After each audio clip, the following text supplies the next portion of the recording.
So in the past, I've done videos responding to Christian comments, but until now, I haven't had enough Muslim comments to make a video just about them. So I thought this could be a little bit of fun. Now, all of these comments are from my video responding to a Muslim spoken word, which you can find here. And perhaps I should explain that for most of the people who wrote these comments, English is presumably not their first language, so I'll be reading these comments not exactly as they're written down, but instead more as how I believe they intended it. But let's dive in. First up, indeed, those who disbelieve. It is the same for them whether you warn them or do not warn them. They will not believe. And they cite Surah 2 verse 7, but that's actually verse 6. Verse 7, in my opinion, is more interesting. It says, Allah hath set a seal on their hearts and on their hearing, and on their eyes is a veil. Great is the penalty they incur. So here it's saying that disbelievers are never going to believe, because God deliberately forced them to disbelieve, and He's going to punish them for it. So God's going to punish me for the way that He forced me to be. Even if I believed in your God, that's not the kind of God I would want to worship. It's not exactly the most merciful. You have your own fancy religion where you have no purpose in life. Actually, no, I don't have a religion. That's kind of the point. But I have no purpose in life? I mean, I guess. I have no greater purpose. I don't have any purpose given to me by a deity, but that doesn't mean that I can't give my own purpose and my own meaning to my own life, as most people do, whether they're religious or not. I hope you will open your eyes and see the real world and understand your true purpose in life. May Allah guide you. Did you forget that you just cited a verse that said that that will not happen? And the verse after it says that God will make it not happen. On to the next one. Listen, kid, don't act like you're Mr. Know-It-All, because half of the things you said about the video in your reply were all false. Now, these guys seem to be saying this a lot, that I am wrong in everything I said, and that I have no idea what he was talking about, but they don't actually point out any particular instance of this. They just say that I'm wrong. I don't know what he's talking about. Okay. I am only in year 11. For those of you who don't know, being in year 11 means that he's in his 11th year of school, not that he is 11 years old. It isn't a common phrase in America. Anyways, so if you really want to debate about how the Quran is wrong, then go debate someone who can actually debate back, like Dr. Zakir Naik. Watch his videos if you're confused. Actually, I have watched his videos, and believe it or not, I don't find them convincing. In fact, I've already made a video responding to one of Zakir's lectures about the advanced science in the Quran, which everything that he said in that video was already known in ancient Greece before Muhammad. You can find more about that here. Another thing, look at how many Muslims there are in the world, and there are more people converting to Islam every single day. There might be a tiny amount of people out of the 1.3 billion Muslims, but that's because they're not educated enough. When you say educated, do you mean educated as to things that we can actually physically verify, or do you mean educated as in beating the Quran into their head from a young age and teaching them never to question it and never to even consider other possibilities? Because I do agree that if we teach children early enough and teach them not to question it, then yeah, they will be raised Muslim. But teaching people about Islam, sure, that may convert some people, but it's definitely not going to convert me. And the fact that there are a lot of Muslims and that Islam is a fast-growing religion, that doesn't mean that it's right. It just means that it's a popular opinion. So what? Up next, you don't see the intelligence in your body? You don't see how complicated beings we are? How the brain is very complex? How the endocrine system works, etc.? Well, I do see how complicated my body is, but I don't see any intelligence in it, other than my own, of course.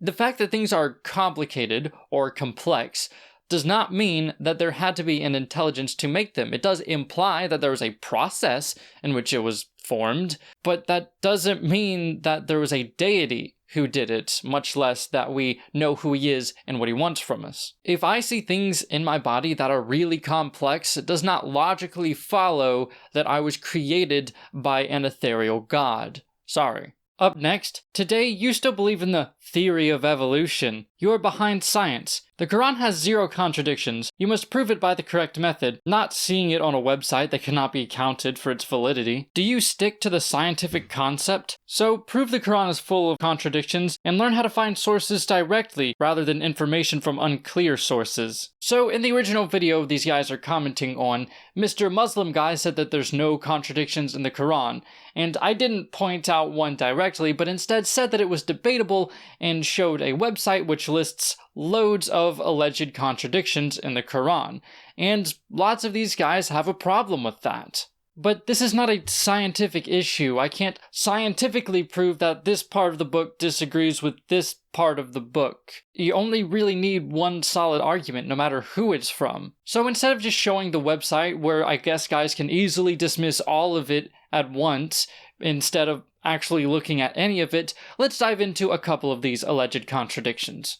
Were warners sent to all mankind before Muhammad? Allah had supposedly sent warners to every people. Abraham and Ishmael were specifically claimed to have visited Mecca and built the Kaaba. Yet Muhammad supposedly is sent to a people who never had a messenger before. Well, let's look at these verses. In Surah 10 verse 47, to every people was sent a messenger. Surah 16 verse 36, for we assuredly sent amongst every people a messenger. And in Surah 35 verse 24, it says there never was a people without a warner having lived among them in the past. And sure enough, Surah 28 verse 46, yet thou art sent as a mercy from the Lord to give warning to a people to whom no warner had come before thee, in order that they may receive admonition.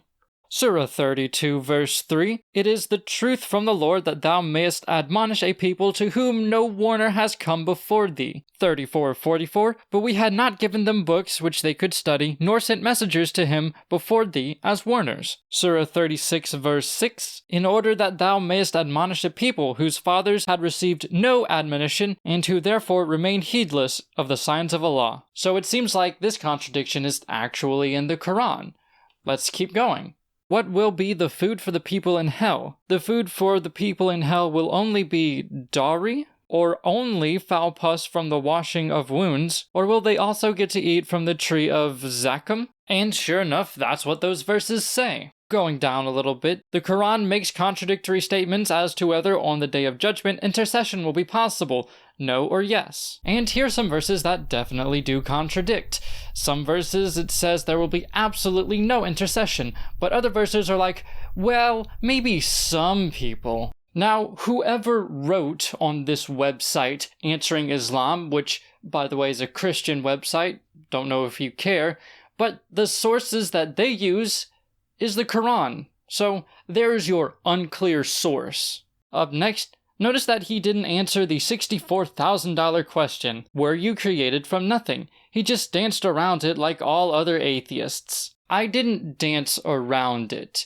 It's just that you're asking a loaded question. No, I didn't come from nothing, and no, I didn't create myself.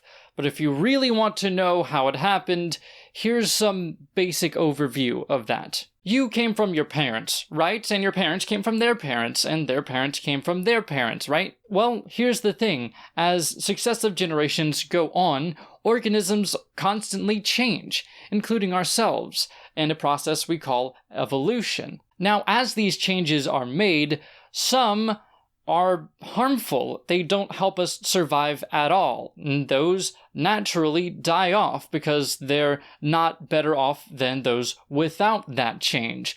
But some changes actually help us. They actually help us survive in our environment. Now, those traits are more likely to reoccur, and as such, they will be passed on and passed on and passed on to future generations.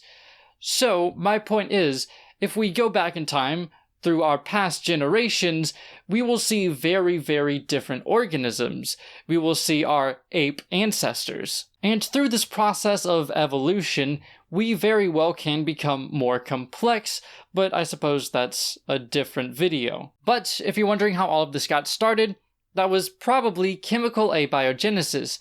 That was the conditions of the early Earth were right for inorganic materials to form organic materials, and those organic materials to form strings of sort of protoproteins, or RNA. Now, these chemicals, which are essentially strands of different molecules, those are able to replicate in those conditions, and as such, they do. And that's really all that's needed to start Darwinian evolution. Something to form that can replicate and that can change as it replicates. That's what formed, and it grew to be more and more complex from there. Now, if you are to ask us if we came from nothing or if we created ourselves, we're not going to answer that directly because neither of those options are accurate. It's a false dichotomy, and the explanation we have is more reasonable than an ethereal God created us. Up next, does science know what is beyond our universe and what was before the Big Bang? Don't get me wrong, we love science. And, well, the answer to that is no. We don't know what was before the Big Bang. That early in the formation of the universe will probably be nothing more than speculation, ever. And no, we don't know what is outside of our universe because there's no way we can observe or test that. Those are things that we cannot have any sort of indication of. We cannot have any proof of what those things are. That doesn't mean that you know what it is. You're essentially saying, do we have any proof of what happened before the Big Bang? Or if there's anything outside of the universe? No proof of that. So I'm right because I think I know what it is. You are an atheist who does not understand anything. Thank you for that. Stop using drugs. That sounds like the attitude of a man who has never used drugs before. I'm joking, guys. Drugs are bad, okay? This kid wants to believe his own lie. Did you just stand there and tell me that the Quran says that bones were made first when the embryo was being created, when it says the complete opposite? OMG, liar. Then we clothed the bones with flesh. Clothed the bones with flesh. It's sad when you start believing in your own lie. I think he is talking about you and people like you. May Allah give you mind at that time, you will know what this guy is talking about. There is more than 1 billion people who became Muslim just because of the meanings you've seen. So lots of people believe it, so I should believe it too without questioning it too much. Alright. Tell me if there is anything clearly like Islam. In what way? I mean, Judaism, or at least historical Judaism, is pretty similar. But I mean, even if there isn't anything exactly like Islam, that doesn't mean that Islam is anything impressive. Even science can't show everything. Okay, so since we can't verifiably observe and test everything that we can conceive of, we should believe in something that we can't observe or test? And I see that you cut some parts of the video out. Well, I guess that's because you didn't have any answer to them. No, that's not true at all. I can't remember exactly how much I cut from the original video that this comment was on, but I do that for every single video, because sometimes it's incredibly repetitive, and I don't want to be saying the same thing over and over. So if you get the point by now, you shouldn't have to hear it again. And sometimes there's just so much said in one video that I can't really cover it in the time in my video. So I'll cut out the worse arguments to focus on the better arguments, or at least what I think are the better arguments. That doesn't mean that, oh, they got me because I didn't respond to absolutely every word. One word. Ignorant. Yep, sure, I'm ignorant. Thanks for letting me know, guys. Okay, here's just a link to a video. Okay, let's click on it, see what it's about. Okay, that's interesting, I guess. Let's keep going. We Muslims know that we are right, so we are not taking any chances. Just because you're sure of yourself does not mean that you're taking any less of a chance.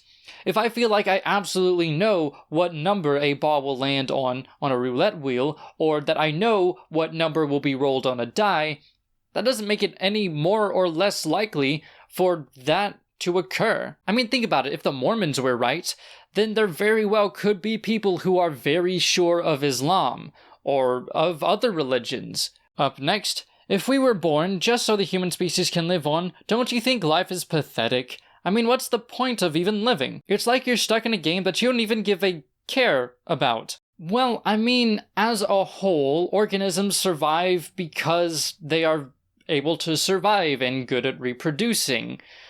But that doesn't mean that our lives are pointless. That doesn't mean that there's no point in you living. I mean, if there's no greater purpose of your life, or a being giving you a sort of grander meaning, that doesn't mean that you can't have your own purpose or your own meaning in your life.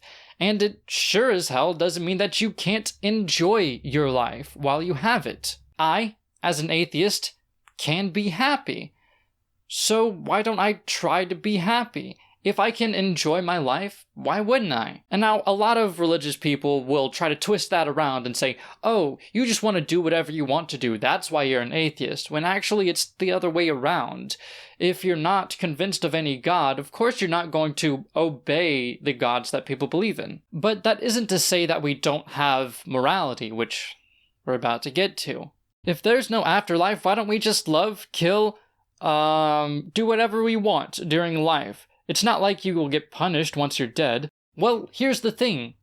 Believe it or not, you don't need to be threatened with eternal punishment in order to be a decent human being. In fact, if you do need that, then you are fundamentally a terrible person. I, without believing in a god, without believing in any sort of extrinsic being that gives me my morality, still feel bad when I do something that I perceive to be harmful. I don't want to harm other beings, so I won't. It's simple as that. That's really where my morality comes from. But it's more complex than that. It's influenced socially and changed culturally, and it's different for person to person.